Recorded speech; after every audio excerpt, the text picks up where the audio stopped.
Thank you, and welcome to this week's Week 2 presentation of California State Budget Overview for 2022-2023. My name is Shayna Van, and in this week's presentation, we are going to cover the governor's proposed budget, the May revision, and then the enacted budget to summarize and close.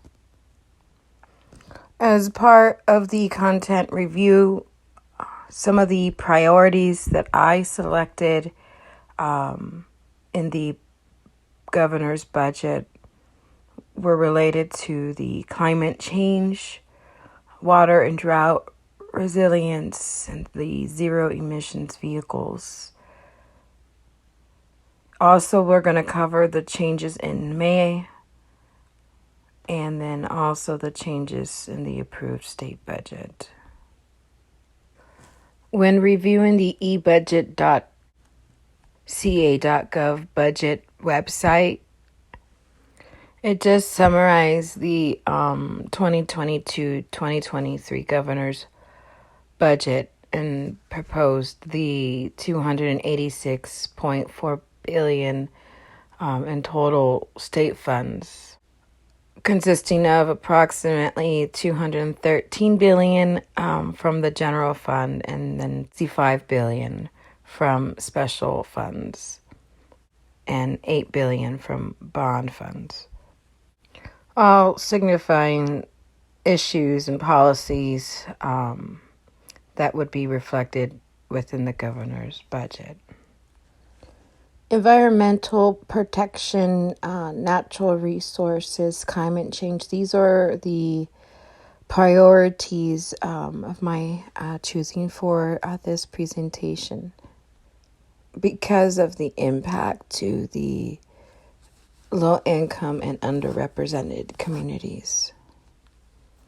With funding allocated for climate health, it's been significant investment and towards planning, and part of that is like the $25 million one-time general fund grant program, that focuses on local health jurisdictions and developing regional climate and health, plans. We just had a recent rainfall, but we are still in this drought. Such remains taking proper steps is priority, bringing attention that small water systems in the lower income communities are among the hardest hit, which is why the state continues to invest in innovative drought preparedness and response for, replenishment type projects. With that said, the 2021 budget included an investment of $5.2 billion over the next 3 years to advance, the resilience and drought response, with examples of the water conservation program at $180 million for grants, and that goes to large urban and small water suppliers to improve the water efficiency, address any leaks, reduce demand, and provide water use efficiently, related to mapping and training. In my research, I did find other relief programs that had multiple benefits of repurposing land, that $40 million to increase regional capacity, in agriculture land, and the resilience on groundwater, providing community health and economic well-being, water supply, habitat, renewable energy, and overall climate benefits. So one recent thing that's been highlighted in the news is the electric vehicles. And based on the 2021 Budget Act, it's committed $3.9 billion towards the ZEV acceleration through the 23 and 24 year. So this would include market changing investments ranging from cleaning up drainage trucks, transit, and school buses to, passenger vehicles and e-bikes.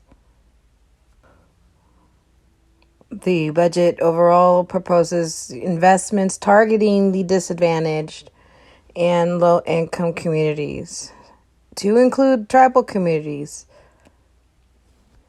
Alongside the investments in zero-emission vehicles and infrastructure, the budget also includes a $9.9 billion one-time general fund and bond fund for over the 2 years. Transportation programs and projects will align with the climate goals in advancing public health and equity.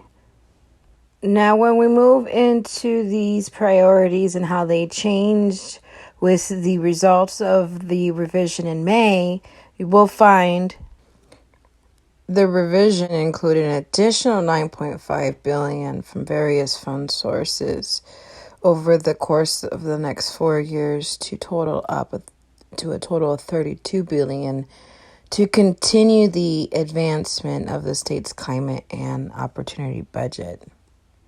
This all can be found on page 51. Drought combined with extreme heat, it's imperative that we keep our communities safe and bring public awareness. And we do that through outreach programs and campaigns, which there was money allocated for that at $20 million increase. So further in the website, on the document on page 11, when reviewing zero-emission vehicles and the investments over 3 years for this program, it was noted that there was an additional $6.1 billion generated from the general fund of about $3.5 million or billion rather dollars, all targeted again to aid in the disadvantaged and low-income communities. And in closing, the priorities of climate change and water and drought resilience and zero-emission vehicles changed at the final results of the approved state budget by how the state responded in the past, and then being able to collect, the data and the tools and shift policies that would be able to allow the new laws related to the safety of drinking water and the drought planning and conservation. Also at the local level of being able to manage the groundwater. So that additional $2.8 billion one-time general fund will go over multiple years to support the response to that. So there's been overall significant investments with immediate drought support, with providing $431.5 million in grants to urban water districts and the smaller communities, all of which will support public education and support, on the local level for assisting in emergencies and allowing these funds to be allocated appropriately. We've seen in recent weeks with the heat wave and the overextension of the energy and how we were asked to conserve our energy during certain hours, and then those with electric vehicles were asked not to charge the vehicles during certain hours as well because of the demand. So California's ability to be proactive in its electric infrastructure is important. And so this also includes a budget of $8.1 billion from one-time general fund over the course of the next 5 years. to support the energy reliability, relief, clean energy investments. So to also include 3.8 billion that would be allocated to provide support and energy resources for the grid, so it's not stressed. Final closing with the 97.5 billion operating surplus that came from the capital gains, which is what prompted the May revision, didn't include certain reliefs for residents of California. That's how the surplus should be spent, and with families still in recovery from the pandemic, it's important to allocate the funds properly. Thank you for your time in watching my presentation, and you have a blessed day.